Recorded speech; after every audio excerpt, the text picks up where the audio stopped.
আসসালামু আলাইকুম। বাংলার রাঁধুনি রান্নাঘরে সবাইকে স্বাগতম। আবার চলে এলাম আপনাদের মাঝে।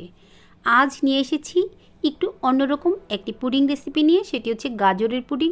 খুবই মজা এবং দেখতেও খুবই সুন্দর।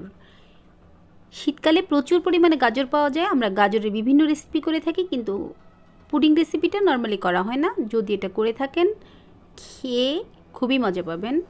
চলুন দেখে নিই আমার আজকের রেসিপি করতে কী কী লাগছে। এখানে আমি 2 টেবিল চামচ পরিমাণ ঘি দিয়ে দিলাম এবং অ্যাড করে দিলাম 1 কাপ পরিমাণ গ্রেট করা গাজর। গাজরটাকে ঘিয়ের মধ্যে ভালো করে ভেজে নেব।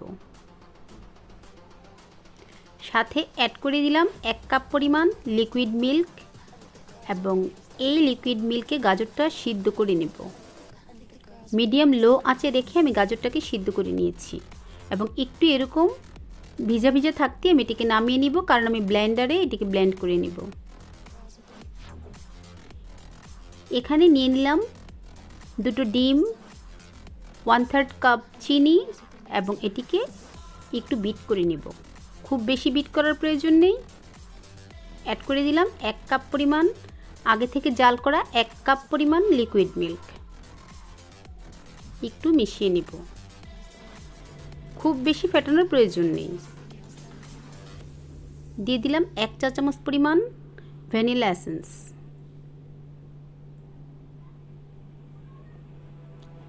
স্মুথ পুডিং পাওয়ার জন্য আমি ডিমের মিশ্রণটিকে ছেঁকে নিলাম, যাতে ডিমের সাদা অংশটা পুডিংয়ের সাথে না যায়।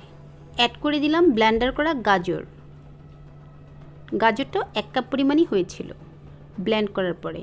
আবার এটাকে একটু হুইস্ক দিয়ে মিশিয়ে নিলাম। এখানে আমি যে বাটিতে পুডিং তৈরি করব সেটাতে 2 টেবিল চামচ পরিমাণ চিনি দিয়ে চিনিটাকে পানি ছাড়া একদম লো আঁচে রেখে ক্যারামেল তৈরি করে নিলাম। এখন পুডিংয়ের মিশ্রণটা বাটিতে ঢেলে দিলাম। সম্পূর্ণ মিশ্রণটাই ঢেলে দিলাম এবং ঢেকে দিলাম। একটি ফ্রাই প্যানে একটি স্ট্যান্ড বসিয়ে আমি পুডিংয়ের বাটিটা দিয়ে দিলাম এবং পাশ থেকে গরম পানি দিয়ে দিলাম। গরম পানিটা বাটিটা ছুঁই ছুঁই করে ঠিক এই পরিমাণ দিয়ে দিলাম। এখন ঢেকে দেব। মিডিয়াম আঁচে 35 মিনিটের মতো রেখে আমার পুডিংটা একদম রেডি করে ফেলেছি।